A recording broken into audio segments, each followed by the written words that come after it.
Section 8 Net Metering. Lecture number 3rd, Feed-in Tariff and Grid Parity. Part 2nd. Learning objectives of the lecture number 2nd. Learner should able to identify difference between feed-in tariff and net metering. Learner should able to understand concept of grid parity. Net metering versus feed-in tariff. Pros we will see. In net metering, basically the main difference in net metering and feed-in tariff is that whenever a rooftop owner implants a solar system in his rooftop, at that time whatever amount of electricity is generated, he himself consumes that energy, and if excess amount is going to generate, he going to sell that energy to the utility grid. But in feed-in tariff there is a difference. Most of the cases in feed-in tariff, the rooftop owner will not going to consume that electricity, or if he is going to consume that electricity, that quantity will be very less, and the whole energy and whole electricity is generated from that rooftop, he is going to sell to utility company or the utility grid. That is the main difference between the net metering and the feed-in tariff. In net metering, the consumer itself consumes the electricity, and if excess amount is generated, that has to be exported to the grid. And in FIT, the whole amount of electricity generated is wholly given to the utility company or the utility grid. One by one, see the difference between the net metering and the FIT. In net metering, it can offset your solar bill and only pay for electricity use in excess what you generate.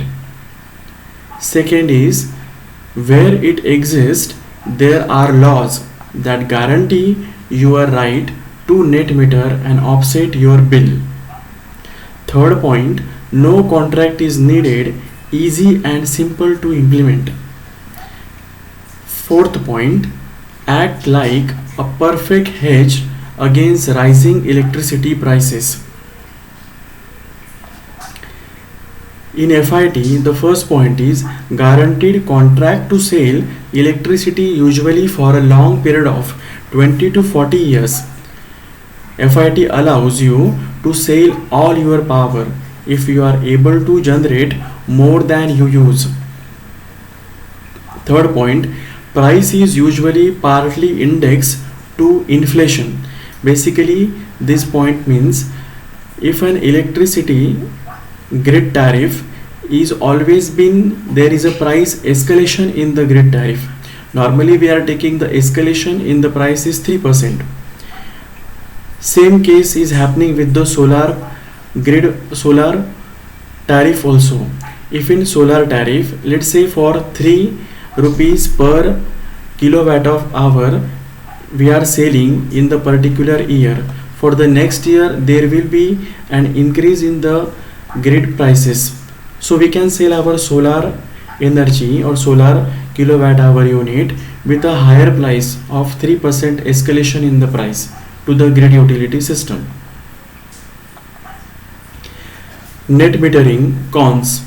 We will see rules can vary significantly as to how long you can bank your credit, that is only a month or up to a year, and how much your kilowatt hour that you bank are worth, retail or wholesale value.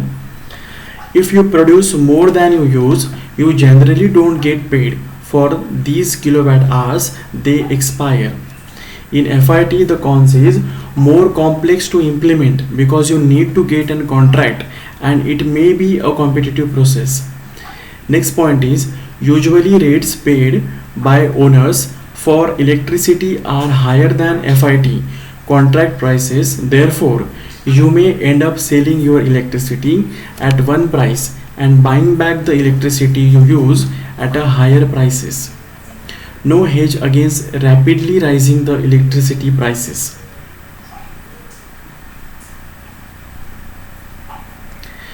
There is another important concept, that is a grid parity. Basically, grid parity means, let's say for a utility grid system, we are taking one unit for $2 per kilowatt hour. And solar energy, in earlier years the solar energy per unit wise is very costly, that is more about $5 per kilowatt hour. The grid parity means there should be a balance between the electricity prices that we are taking out from the grid and the solar prices that we are generating from the our solar system. Grid parity or socket parity occurs when an alternative energy source can generate power at a levelized cost of electricity that is less than or equal to price of power from the electricity grid. The term is most commonly used when discussing renewable energy sources, notably solar power and wind power. Grid parity depends upon whether you are calculating from the point of view of utility or for a retail consumer. Let's say this curve is very much simple. On the y-axis there is a rate has been given per kilowatt hour, and on the x-axis there is a year has been given, x and y-axis on this. The blue color curve shows the electricity prices that we are taking out from the grid, and next dotted curve of red has been shown the solar PV module cost. So as the year goes, the electricity price generated from the solar PV module has been going to decrease, and next as the coal prices has been increased, therefore the price of electricity that utility grid is generating, this price escalation is higher. So the escalation in the price of grid utility tariff and the decreasing in the price of solar utility tariff. So there is a balance between this point. This is nothing but the grid parity. In short, the meaning of grid parity is the solar power is equally competent as good as the utility scale power.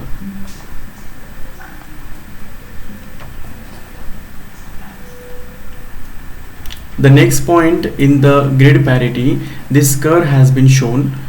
On y-axis there is a cost per kilowatt hour in constant 2005 US dollars, and in year 1990, 2000, 210 and 220.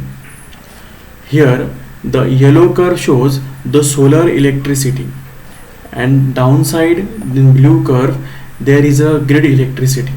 There is a escalation in the price of grid electricity as the year goes, and there is a decreasing in the price of solar electricity as the year goes. But one curve comes, or the 1 year comes, that the price of electricity per kilowatt hour from the grid electricity and the price of electricity that solar electricity generated, that value is same or one and the same, that is nothing but the grid parity. For example, the cost of electricity produced from solar installation has been steadily reducing towards that of grid electricity. The aim of Solar America initiatives is to achieve parity in the USA in 2015. Note, solar cost vary with regional insolation. Grid electricity cost include an estimated price rise.